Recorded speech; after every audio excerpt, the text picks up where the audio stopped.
It was just another ordinary Tuesday evening in our household, the kind where you're winding down from the day's work, thinking about what to cook for dinner, and maybe catch up on some TV shows you've missed. Mike, my husband of 20 years, was lounging on the sofa, flicking through channels, while I was in the kitchen pondering whether spaghetti or chicken salad would be the lesser of two evils for our waistlines. I was thinking about what our 19-year-old son Alex eats in college. That's when the phone rang, cutting through the mundane silence of our home. Mike glanced at the caller ID and sighed. "It's my folks." There was a hint of reluctance in his voice that didn't go unnoticed. "Go on, pick it up." "It's been ages since we last heard from them," I called out from the kitchen, trying to sound more enthusiastic than I felt. Mike's parents, Linda and George, weren't exactly the easiest people to get along with. Their rare calls usually meant they wanted something. Mike pressed the speaker button, and we both braced ourselves. "Hey, Mom, Dad, what's up?" The voice that came through was Linda's, choked with tears. "Oh, Mike, it's all gone. Everything's gone."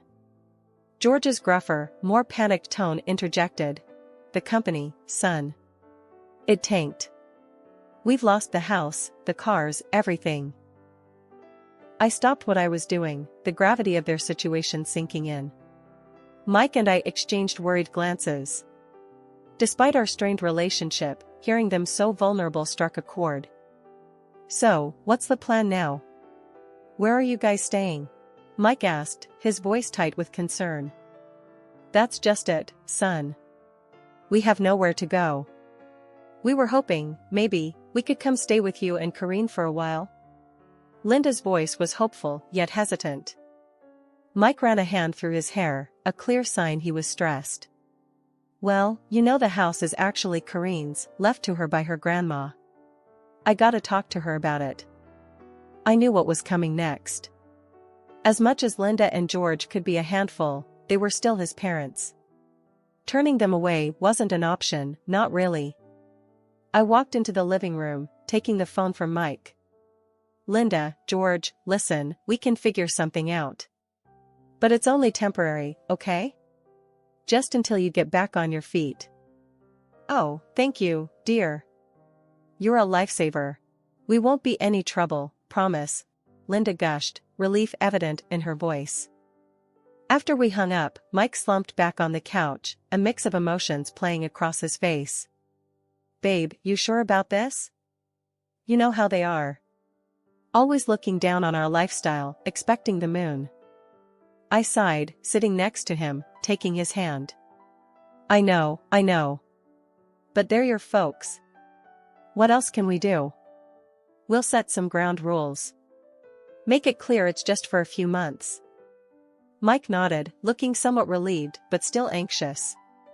"They mentioned bringing some things. I hope it's not their entire house." The morning Linda and George were due to arrive felt like the calm before the storm.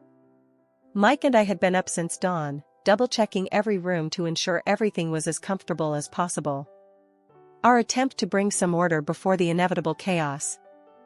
"Karine, do you think they'll like the setup in their room?" Mike asked for what felt like the 10th time, his forehead creased with worry. I shrugged, adjusting a pillow for the umpteenth time. "They'll have to. It's not the Ritz, but it's the best we can do." The sound of engines rumbling down our street cut our conversation short. We exchanged a look that said, "Here we go," and made our way to the front door. As we stepped outside, two massive moving trucks pulled up, blocking our driveway. Jesus, did they bring the whole house? I muttered under my breath as Mike squeezed my hand, a silent plea for patience. Linda and George emerged from a sleek rental car, looking every bit the displaced royalty. Linda, with her fur coat draped over her shoulders, despite the mild weather, and George, in a suit that looked too formal for our quiet, suburban street. "Karine, Mike. Oh, how we've missed you!" Linda exclaimed, embracing me with a force that nearly knocked the wind out of me. "Good to see you, Mom, Dad," Mike managed, his voice tight as he accepted their hugs. As the movers began unloading, the sheer volume of some things they'd mentioned became horrifyingly clear. Furniture, boxes, more boxes, and endless bags started piling up in our driveway. Mike and I helped direct the movers, but it quickly became apparent that our house was not prepared for the influx. Every room on the ground floor was soon crowded with their belongings, leaving just narrow paths to navigate through. As the movers left, George clapped his hands together, looking pleased. "Well, this feels homier already, doesn't it?" That evening, after a day of moving and rearranging, we sat down for dinner. The air was thick with tension, an uncomfortable blend of gratitude and resentment simmering just below the surface. "So, Karine, this spaghetti is interesting," Linda remarked, poking at her plate with a fork as if she expected it to bite back. "It's a family recipe," I replied, trying to keep my voice even. "Simple but good." Was all she said, but her expression spoke volumes. Mike, sensing my growing frustration, jumped in. "Mom, Dad, we're really glad we could help out in your time of need. But we need to remember we're all in this together. It's going to be a bit of an adjustment for everyone." The conversation stumbled along, a clumsy dance around the obvious elephants in the room. After dinner, as we were clearing the table, Mike pulled me aside. "Karine, this is going to be harder than we thought," he whispered, his eyes filled with concern. I sighed, leaning into him. "We knew it wouldn't be easy. But we'll make it work. Somehow." The initial excitement of Linda and George's arrival quickly faded, replaced by the daily grind and growing tensions. It wasn't long before their true colors started to show, and with it, the first of many demands. One morning, barely a week into their stay, I was in the kitchen whipping up what I considered a decent breakfast: scrambled eggs, toast, and some fresh fruit on the side. Simple, yet filling. That's when Linda strolled in, a look of disdain plastered across her face as she eyed the plates on the counter. "Karine, darling, is this what you call breakfast?" she asked, her voice dripping with condescension. I turned, forcing a smile. "It's what we usually have. Keeps us going until lunch." Linda scoffed, waving her hand dismissively. No, this won't do at all." Back in our house, we had freshly squeezed orange juice, croissants, and sometimes even smoked salmon for breakfast. "You must try a bit harder, dear." I felt a knot form in my stomach, frustration bubbling up. "Linda, you know we're not living in luxury here. This is what we eat.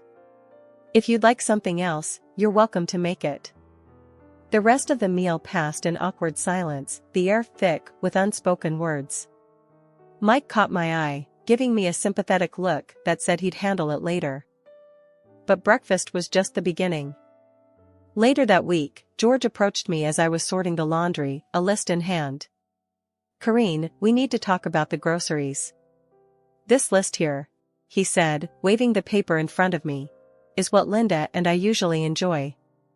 We've been very accommodating, but it's time we return to some semblance of our normal lifestyle." I took the list, my eyes widening as I scanned the items. Marbled steaks, exotic fruits, imported cheeses. The price of these items would blow our grocery budget out of the water.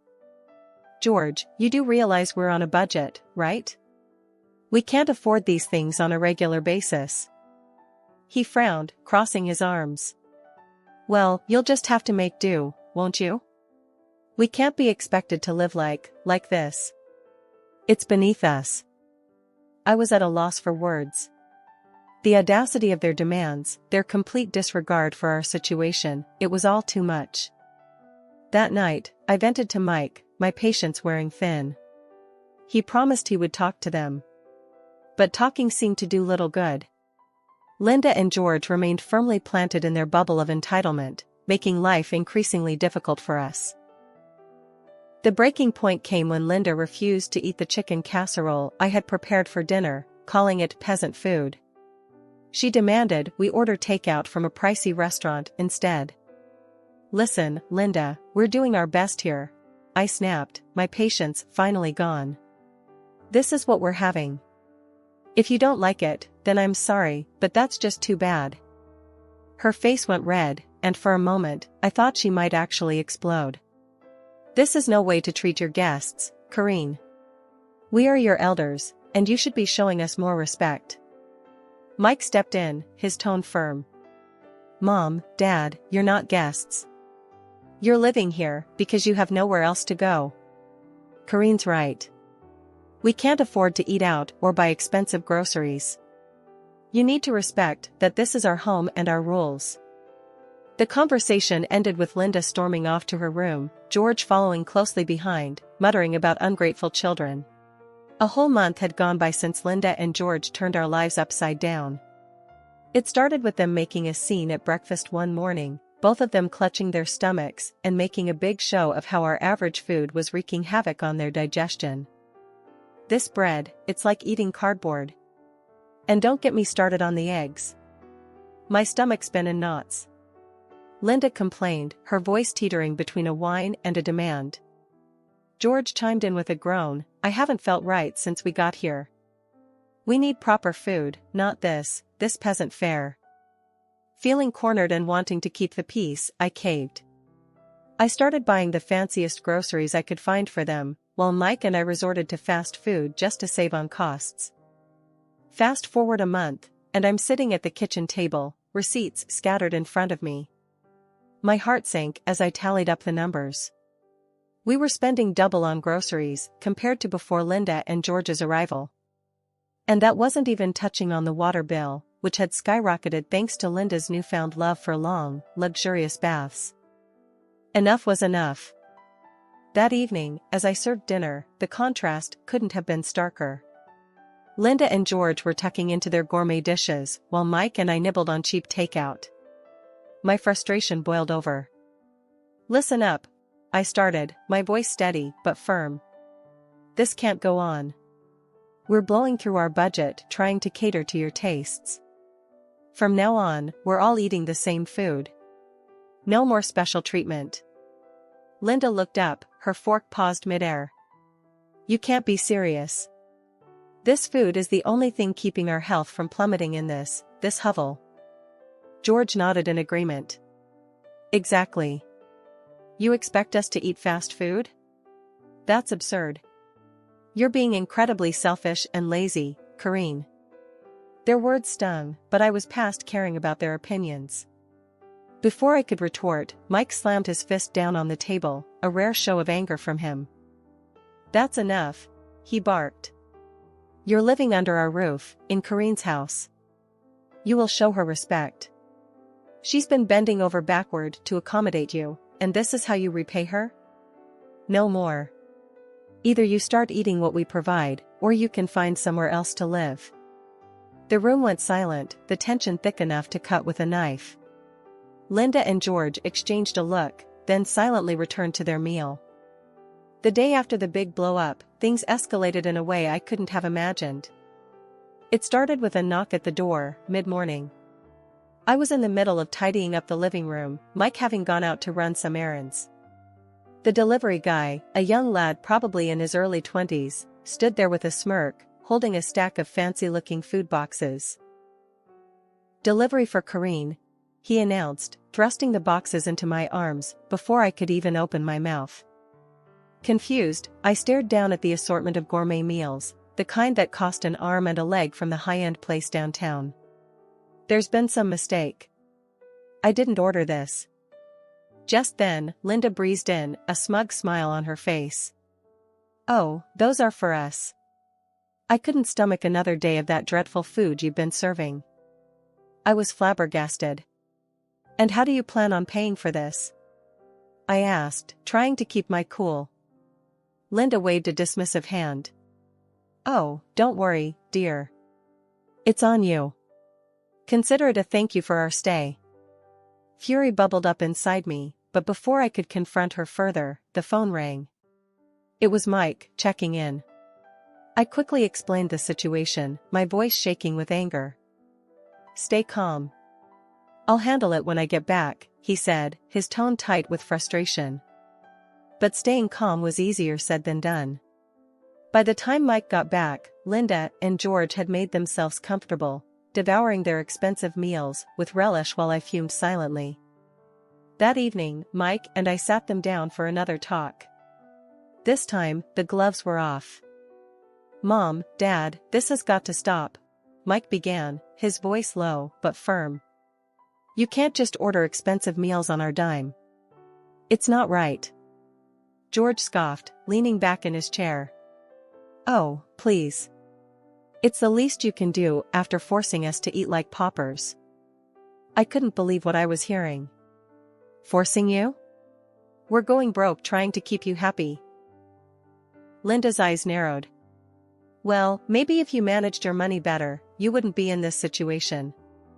That did it. I lost my cool. Managed our money better? We were fine before you showed up, turning our lives upside down. Mike stood up, his chair scraping against the floor. "That's it. We've been more than accommodating, but it's clear you have no respect for us or our home. You need to leave." Their reaction was immediate and explosive. Linda started crying, wailing about how ungrateful we were, while George shouted threats about telling everyone how horribly we'd treated them. The argument raged on, voices raised, accusations flying. It was a mess. In the end, Linda and George stormed off to their room, slamming the door behind them. After the debacle with the gourmet food delivery, things went from bad to unbearable. Linda and George's entitlement had reached new heights, and Mike and I were at our wits' end. The final straw came on a chilly Thursday evening. I was in the kitchen, trying to make do with what was left in the pantry for dinner, when Linda sauntered in, her nose wrinkled in disgust at the aroma of the stew I was cooking. "That smells, what is that?" she asked, her tone dripping with disdain. "It's beef stew." "It's what's for dinner," I replied, keeping my focus on the pot to avoid snapping at her. Linda made a show of gagging. "I can't possibly eat that. You know, it wouldn't kill you to try a little harder, Corinne. This is no way to treat guests." Dinner was a tense affair, with Linda and George barely touching their food while making passive-aggressive comments about the lack of variety. I was seething, but I bit my tongue, determined not to let them get the best of me. After dinner, Mike and I were cleaning up when Linda approached us, a smug look on her face. "I've been thinking," she began, "with the holidays coming up, it would be nice to have a new coat. Something warm and stylish." I stopped in my tracks, staring at her in disbelief. "A new coat? With what money, Linda?" "Oh, I thought you could use the money you've set aside for, what was it?" "Oh, yes, your son's college fund." That was it. The last straw. Without hesitation, I picked up the phone and called the one person I knew could turn the tide, my grandmother. Gran, despite her age and residing in a nursing home, had always been the matriarch of our family, her word law. After I spilled out the whole sorry saga, she huffed in disbelief. "This nonsense has gone on long enough," Gran declared, her voice crackling with resolve over the phone. "I'm coming to stay for a bit. We'll sort this mess out together." True to her word, a couple of days later, Gran arrived, wheelchair and all, ready to reclaim her territory. As she rolled into the living room, commandeering the space with her presence, Linda and George looked on in shock. "I'll be staying on the ground floor," Gran announced, scanning the room filled with Linda and George's belongings. "So, all this," she waved a dismissive hand around, "needs to go upstairs." Linda's face turned a shade of red I didn't know was possible. "You can't just come in and demand." Gran cut her off with a look that could freeze lava. "This house? It's still mine. Corinne and Mike are here because I allow it. And that means I can kick you out whenever I please." The threat hung in the air, heavy and undeniable. Within hours, Linda and George were scrambling to call movers, their complaints and protests drowned out by Gran's unwavering stance. As their furniture and countless boxes were hauled up the stairs, Gran turned to me, a twinkle in her eye. "Now, let's see if they still feel entitled to steak dinners and new coats." Gran's strategic maneuvering had just begun to unfold in our household. The air was charged with anticipation as we gathered in the living room, the scent of freshly brewed tea mingling with the tension. "Now," Gran began, her voice steady, we need to address the matter of rent. Linda scoffed, crossing her arms. Rent? Why should we pay rent when Karine and Mike don't? Gran smiled, a glint in her eye. Karine and Mike live here under my grace. They contribute to the household in many ways. But you two, she paused, her gaze sharpening, have been living off their generosity without giving much in return. I think a rent of $4,000 a month would be appropriate. George's face went ashen. $4,000? That's outrageous. We're retired, we don't have that kind of money. Gran leaned forward, her expression unyielding. Considering the lavish meals and the luxurious lifestyle you seem accustomed to, I'd say you can afford it. Linda, her voice trembling with indignation, turned to me. Karine, surely you don't agree with this extortion? Before I could reply, Gran interjected. It's not extortion, Linda. It's about fairness. But I'm willing to negotiate. She paused, a sly smile playing on her lips. If you're willing to help take care of me during your stay, push my wheelchair around, make breakfast, help with my bath, I might consider reducing the rent. The suggestion hung in the air, heavy and unappealing to Linda and George, who exchanged a look of utter disbelief. George, ever the pragmatist, asked, and how much would this assistance reduce the rent? Gran tapped her chin, pretending to ponder. Let's say, down to $2,000, provided the help is substantial and consistent. Linda's mouth dropped open, but before she could protest, George cut in. And if we refuse? Gran's response was swift and final. Then you're welcome to find somewhere else to live. This house, she gestured around, will no longer be your refuge. The ultimatum was clear. Linda and George, faced with the prospect of actually working or paying a hefty rent, seemed to shrink in their seats. The following days were a flurry of hushed conversations and frantic phone calls as they scrambled to find an alternative. Eventually, they announced they had found a small apartment and would be moving out immediately. The process was swift, their belongings packed and removed with a speed that suggested eagerness to leave the situation behind. As their car disappeared down the driveway, Gran turned to Mike and me, her expression softening. I know it was tough, but it was necessary. You two need your space, and they need to stand on their own. Mike wrapped an arm around Gran, gratitude in his eyes. Gran, you've done more for us than we could ever repay. Thank you. In the weeks that followed, Gran became more than just a guest, she was a guardian of our home's harmony, a role she played with a blend of sternness and love that only she could manage. In the calm that followed Linda and George moving out, our house felt like it was finally breathing again. Gran, Mike, and I gathered in the living room one night, the gentle hum of the evening wrapping around us, making the space feel sacred after the storm we'd weathered. Breaking the quiet, Gran's tone turned playful.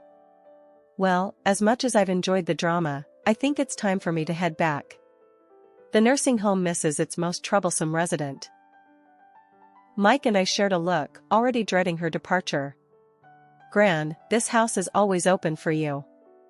It's not really home without you, I managed, my voice heavy with emotion.